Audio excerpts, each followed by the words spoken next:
Olá, muito boa noite. Espero que estejam todos bem aí por casa. E hoje eu gostava de falar convosco acerca de um tema que costuma interessar a muitas pessoas. A maioria de nós gostava ou gostaria de estar perto ou mais perto de Deus. Mas alguns de nós lutamos com o facto de não sabermos bem como. Outros de nós lutamos com algum pecado, daqueles que escolhemos cometer e insistir, e sabemos que estar próximo de Deus e viver a pecar deliberadamente não é bem compatível. Dá para aguentar um tempinho, mas algo começa a desmoronar, não é?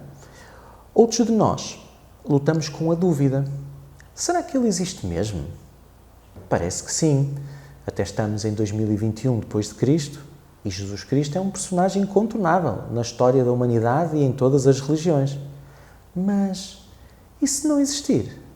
E se isto for a minha grande vontade de acreditar em algo, como dizem os meus amigos ateus? E se isto forem coincidências que eu escolho alinhar para preencher um vazio em mim, na minha existência, para justificar algumas coisas que eu não entendo, como os antigos faziam com as trevoadas há muitos anos? Ora, grosso modo, existem dois tipos de dúvida com que temos que lidar. A dúvida cética e a dúvida metódica. Na dúvida cética, nós duvidamos estando absolutamente certos de que não existe resposta satisfatória para o que analisamos. Posso ser feliz? Vou conseguir amar alguém ou realmente ser amado? Vou poder confiar de novo?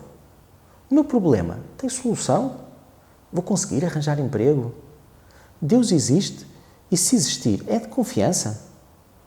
Partindo do ceticismo, nós não podemos ir muito longe. É como ir a uma entrevista de emprego certos de que o lugar não vai ser para nós. Ou como fazer um exame na escola, estando certinhos de que vamos chumbar. Ou como orar a Deus para a resolução de um problema certos de que a vontade dele não é resolvê-lo. Ora, de facto, a dúvida cética não é de todo uma dúvida, mas se a quisermos encarar assim, é pelo menos uma dúvida bastante doentia. Está intimamente ligada a uma outra realidade bem diferente da dúvida. Está ligada ao ceticismo e esta à incredulidade. E a incredulidade não é falta de fé, é uma fé negativa. Ora, se a fé é a certeza das coisas que se esperam e a prova das que se não vêem, a incredulidade será algo do tipo a certeza das coisas que não se esperam e a prova das que não se vão ver. A dúvida saudável e que se torna um motor para as nossas descobertas é a dúvida metódica, que nos faz ir à procura de respostas e desvendar a realidade, seja a nossa, a dos outros, a da natureza ou até mesmo de Deus. Claro que se partirmos do pressuposto que não existem absolutos, como é tão comum ser defendido hoje em dia, quando aprendemos filosofia ou quando ouvimos os mais populares comunicadores e meios de comunicação, ficamos sem chão para conhecer seja o que for. Não podemos conhecer-nos nem a nós mesmos, nem dá para conhecer os outros. Cada pessoa é um mundo, como se fosse infinito e inatingível. E é verdade, no sentido que nós nunca vamos conhecer todos os grãos de areia da praia, por exemplo. Mas é preciso conhecê-los a todos para saber o que é um grão de areia, para saber o que é uma praia? Nós nunca iremos conhecer completamente a nós mesmos. E há sempre espaço para descobrirmos algo novo e surpreendente em nós. Mas podemos ter uma boa e crescente noção de nós próprios, à medida que vamos vivendo e refletindo sobre o que dizemos, como reagimos a determinados estímulos, à medida que aprendemos com aqueles que já conseguiram desvendar algo semelhante àquilo que estamos a descobrir. Mas quando alguém começa a relativizar tudo à minha volta, eu pergunto-lhe logo se ele ou ela está absolutamente certo de que tudo é relativo, porque já estamos numa contradição e revela logo o tipo de diálogo em que estamos a entrar. Mas se partimos do pressuposto que não dá para saber tudo acerca de tudo, nem mesmo tudo, seja do que for, mas que dá para conhecer o suficiente para resolvermos o nosso drama, a nossa inquietação, para tomarmos uma decisão ou para nos posicionarmos melhor perante as coisas, isso parece muito mais ajustado à realidade que conhecemos. Porque quando eu começo com um novo emprego, eu não percebo quase nada acerca de muitas das coisas que dentro em breve se tornarão as minhas principais responsabilidades. Mas com algum tempo e muita dedicação e esforço, eu posso tornar-me competente num curto espaço de tempo, mesmo sem saber tudo. Por exemplo, Posso não saber fazer todas as tortas, mas pelo menos vou saber fazer uma de laranja, não é? Posso não saber arranjar um motor que tem uma anomalia que nem o computador identifica bem, mas saberei trocar um óleo, pôr uns filtros, trocar um elevador de um vidro da porta.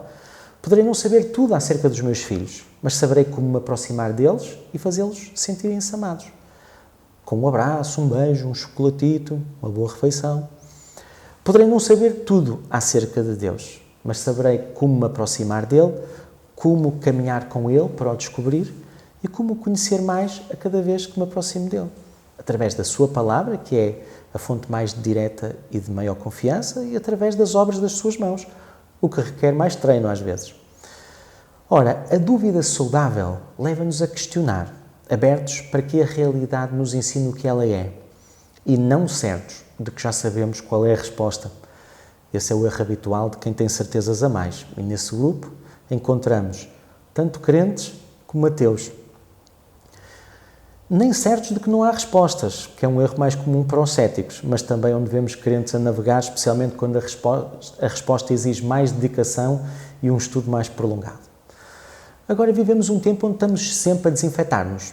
Isto coincidiu comigo a ler o livro de Levítico. E sabem o que é que eu reparei? Eu reparei que quando o livro de Levítico começa, lá em Levítico 1:1, Deus falava com Moisés a partir da tenda do encontro, do tabernáculo. Ou seja, Deus estava dentro do tabernáculo e o Moisés estava do lado de fora. E era assim que falavam um com o outro. Da tenda do encontro, o Senhor chamou Moisés. Mas já em Números 1, o primeiro verso após acabar o livro de Levítico, lemos que o Senhor falou a Moisés na tenda do encontro. Ou seja, durante o livro de Levítico, o Senhor ensinou como Moisés se podia aproximar dele, até ficar dentro de uma tenda com ele. E esse livro de Levítico explica-nos como se pode tornar possível a convivência entre Deus, um ser puro, santo, bom, justo, e nós, seres impuros, passíveis de nos corrompermos e de muitas outras coisas. Então, neste livro existem rituais que Israel podia realizar na presença de Deus Santo. Um primeiro conjunto de rituais eram 5 sacrifícios que deveriam ser realizados. 2 deles para expressar gratidão e 3 deles para expressar arrependimento. Através desses rituais, os israelitas eram constantemente lembrados da graça de Deus, Deus dar-lhes aquilo que eles não mereciam, mas também da justiça e da seriedade do mal e das suas consequências. Depois, o segundo conjunto de rituais eram 7 festas anuais que Israel celebrava além daquele sábado que era semanal, não é? Cada uma destas festas recontava uma parte da história de como Deus os havia redimido, comprado de volta para si e como os tinha conduzido pelo deserto até à terra prometida. E ao celebrarem estas festas, Israel lembrava-se de quem era, da sua verdadeira identidade e também se lembrava de quem Deus era para eles. Depois, em Levítico, víamos ainda que havia pessoas preparadas para estarem na presença de Deus, que eram os sacerdotes.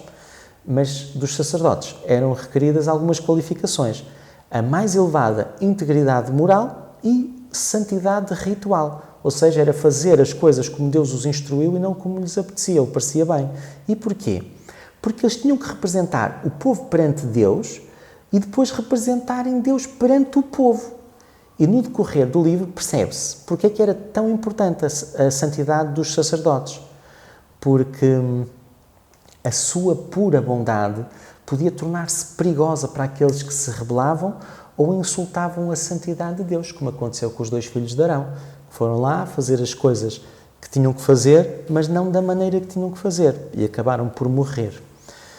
Existe ainda uma pureza ritual e uma pureza moral que era requerida, não apenas dos sacerdotes, mas de todo o povo. Mas é preciso perceber o que é que esta pureza quer dizer nesta linguagem, porque Deus é santo, os israelitas também teriam que eles mesmos estar num estado de santidade para poderem entrar na sua presença, ao que se chamava estarem limpos ou puros.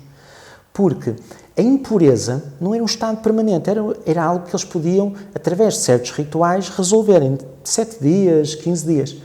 Mas o estarem carregados de pecado exigia um ritual específico, que era o ritual central do livro de de Levítico, que era o sacrifício da expiação, onde Deus removia o pecado deles. Então vamos trazer isto para os nossos dias. Porquê é que nós precisamos então tanto deste livro da Bíblia e do próprio livro de Levítico para conseguirmos aprender a estar perto de Deus? Porque nós precisamos de aprender com quem sabe. E ninguém melhor do que Deus para nos explicar como chegar à presença dele e como viver aí, não é? Mas também podemos aprender com quem conseguiu chegar perto e manter-se perto deste Deus incrível, incomparável, que escolheu revelar-se a nós, amando-nos desta forma, às vezes tão imprudente, não é? Tão pouco preocupada consigo mesmo e com o seu bem-estar, especialmente quando nos lembramos do que costuma acontecer nesta época do ano, pelo mundo fora. Mas este ano as festas estavam praticamente vazias, não é?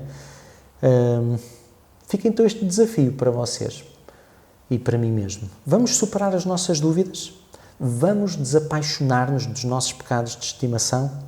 Vamos buscar, estudar, ler, conversar, até descobrirmos como chegar mais perto de Deus? Bora lá nessa busca. Deus os abençoe muito.